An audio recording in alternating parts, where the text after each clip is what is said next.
பேசியிருப்பாங்க. அந்த வார்த்தைக்கு மீனிங் கூட அந்த வார்த்தையிலே இருக்குது, டிஃப்ரெண்டா யோசிக்கிறது இல்லையா? டிசைன் திங்கிங் அப்படின்னு என்னது? டிசைனா யோசிக்கிறது. வெறும் பாடத்தோட மட்டும் இல்லாமல் பாடம் சார்ந்து அப்பாற்பட்ட சில விஷயங்களை கூட நம்ம யோசிக்கிற திறன் தான் அந்த டிசைன் திங்கிங்.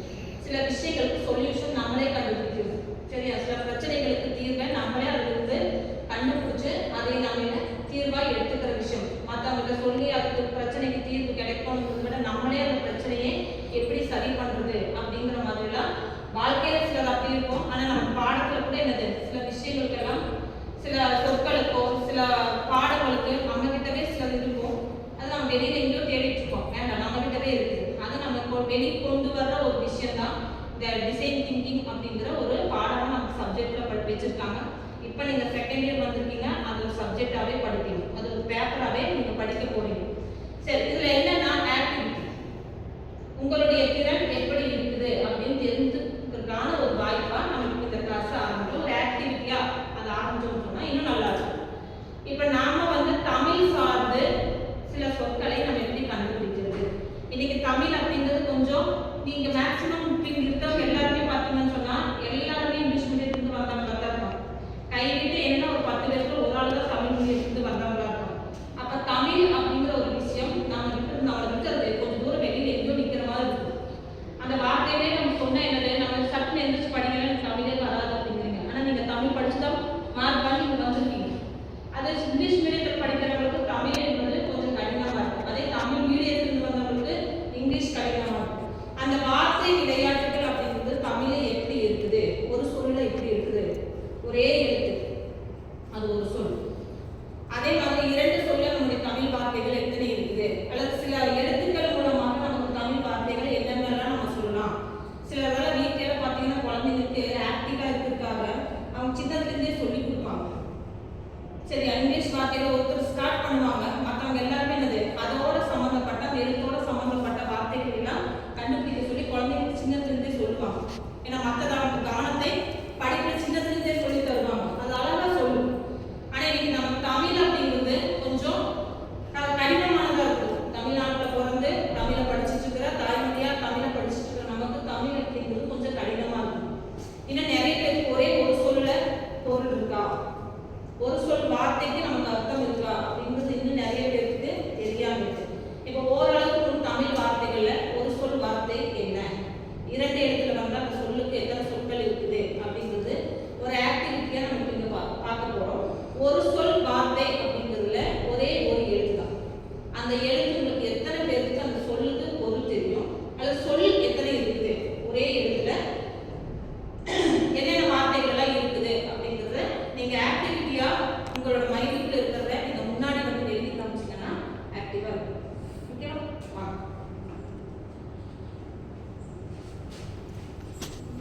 வாங்க.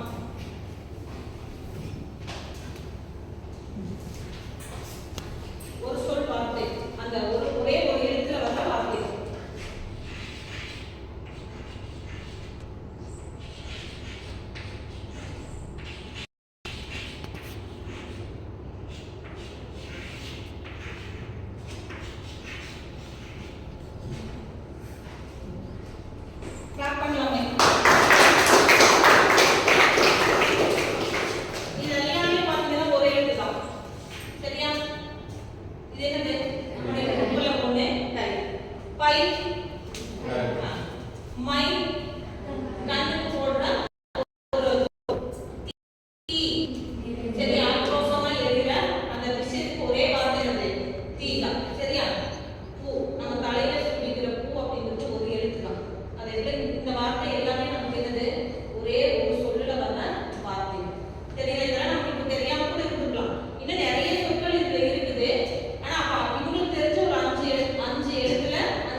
ஒரு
10 எழுத்துக்கள் வர மாதிரி கூட நமக்கு பொருள் இருக்கு.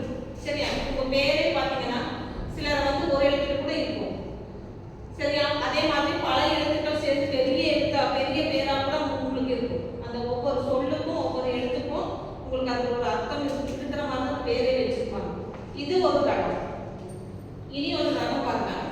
வார்த்தை விளையாட்டு இன்னொரு ரகம் இருக்கு. இப்ப தா அப்படிங்கிற எழுத்து. சரியா? குரில் தாவம் அல்லது நெடில் தாவம். இந்த தாவ வர மாதிரி வார்த்தைகள், இந்த தாவ வர மாதிரி வார்த்தைகள். யாராவது ஒரு எழுதுங்க. ஒரு 4 வார்த்தை. இதுல ஒரு 4 வார்த்தை, இதுல ஒரு 4 வார்த்தை.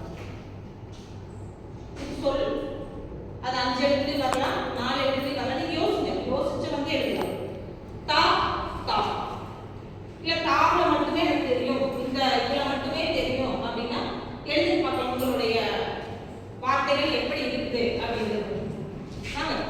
யாராவது ஒருத்தர் வந்து எழுதுங்க. தெரியாதவங்களுக்கு இது தெரிஞ்சுக்கிறது தான். சரி, அது உங்களுக்கு தப்பெல்லாம் கிடையாது. இதுல எழுதினாலும் சரி, அங்க அதுல எழுதினாலும் சரி, தா அப்படிங்கிற வார்த்தையில ஆரம்பிக்கிற சொற்கள். இந்த வார்த்தை விளையாட்டு நம்ம சொல்றோம் இல்லையா, அதுதான். நம்ம படத்தோட பேரெல்லாம் சொல்றோம்னு சொன்னீங்க. ஒண்ணு கண்டிப்பா நம்ம ஒரு பாட்டை படிக்கிறோம், பாடலா பாடுறோம். கடைசி எழுத்துல முடிகிற மாதிரி ஒரு வார்த்தையை எழுத்த வச்சு அடுத்த பாட்டு தொடங்குவாங்க. அதே மாதிரி இந்த வார்த்தை விளையாட்டு அப்படின்னு இதெல்லாம் சிந்திக்கிறது தான். அந்த சொற்களை வந்து தமிழ் இதெல்லாம் இருக்கா அப்படிங்கிறது சிந்திக்கிறதுக்கான ஒரு விஷயம் தான். சரி, உங்களுக்கு எவ்வளவு தெரியுமோ அவ்வளோ எழுதும். 4 தெரிஞ்சாலும் சரி, 2 தெரிஞ்சாலும் சரி, எத்தனை தெரிஞ்சாலும் பரவாயில்ல. இவ்வளவுதான் உங்களுக்கு வேற கணக்கெல்லாம் கிடையாது. நாம சீக்கிரமா வராதவங்க வாங்க பார்க்கலாம். வந்தாங்களே வரல, வராதவங்க வாங்க. இதுல தெரிஞ்சுட்டாலும் சரி,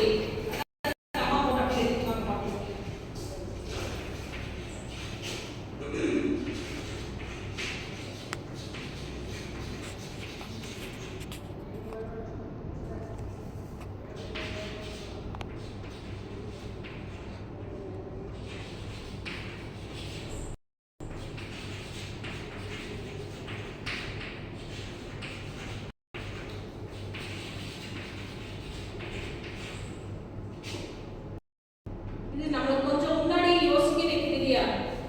நீங்க டக்குன்னு இங்கிலீஷ் அப்படின்னு சொல்றீங்க, டக்குன்னு அந்த வார்த்தை வரும். தமிழ்ன்றதுனால நீங்க என்ன யோசிக்கிறீங்கன்னா, இந்த வார்த்தையெல்லாம் எழுதுறதுக்கு யோசிக்கிறீங்க இல்லையா? இப்ப தா அப்படிங்கிறது அந்த குறில் எழுத்துல வர தம்பி, தந்தை, தகப்பன் அப்படிங்கிற ஒரு வார்த்தை இருக்குது. தங்கம், தமிழகம், தமிழ் எல்லாமே என்னது தாங்கிற வார்த்தையில வர எழுதுறோம். சரியா? ரெண்டாவது தா அப்படின்னா தாத்தா, தாயகம், தாய் நாடு. அர்த்தம் புரியுதா? இப்ப நான் வந்து தமிழோட அப்படி இருக்கிறதுனால எனக்கு அந்த வார்த்தைகள்லாம் ஈஸியா வருது. உங்களுக்கு அது என்னவா இருக்குது? கொஞ்சம் யோசிக்கிற மாதிரி இருக்கு. நீங்க என்ன மேக்ஸிமம் எல்லாரும் இங்கிலீஷ் இருக்கிறதுனால தமிழ் வார்த்தைகள் கண்டுபிடிக்கிறது கொஞ்சம் கஷ்டமா இருக்கும். ஈஸியா இருக்கிறவங்களுக்கு தமிழே படிச்சவங்களுக்கு என்னது இந்த வார்த்தையெல்லாம் கொஞ்சம் கஷ்டமா இருக்காது, ஈஸியா வரும். இதுல என்னன்னா குறில் நெடில் அந்த வித்தியாசம் தான். இதுவே என்னது நம்மளை சிந்திக்க வைக்கிற ஒரு விஷயம் தான்.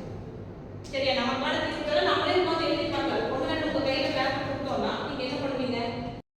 தமிழ் பேப்பரா திப்பி தண்ணி படிச்சா ரொம்ப கஷ்டமாயிருக்கும், வெக்கப்படும். அதாவது மற்றவங்க நம்மளை தேடி நின்றோம்னா தமிழே படிக்க தெரியுன்னு சொல்லியிருக்காங்களோ, அது ஒரு குறையில கிடையாது. சரியா? அது தெரிஞ்சுக்கிறதுக்கான ஒரு வாய்ப்பு தான். புரிஞ்சா? இன்னொரு ஏதாவது ஒரு எழுத்தை வச்சு மட்டும் நம்ம பார்த்துக்கலாமா? சரி,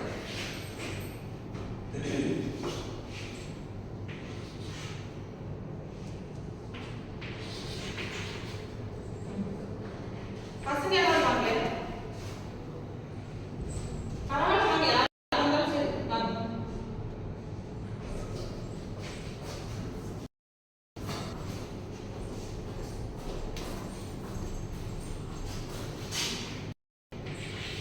உங்களுக்கு எவ்வளவு வார்த்தைகள் தெரியுமோ எழுதுங்க.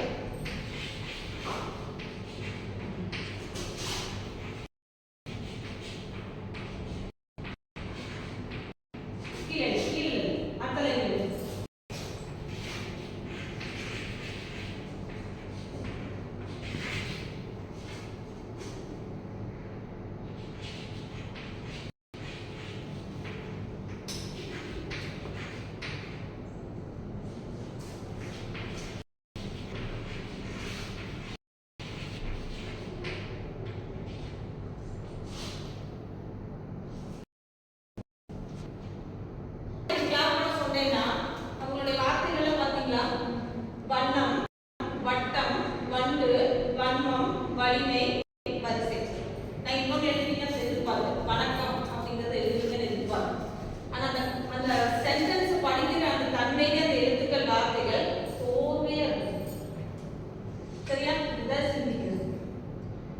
சிந்தனை தான் என்னது நம்மள விதமா ஒரு அந்த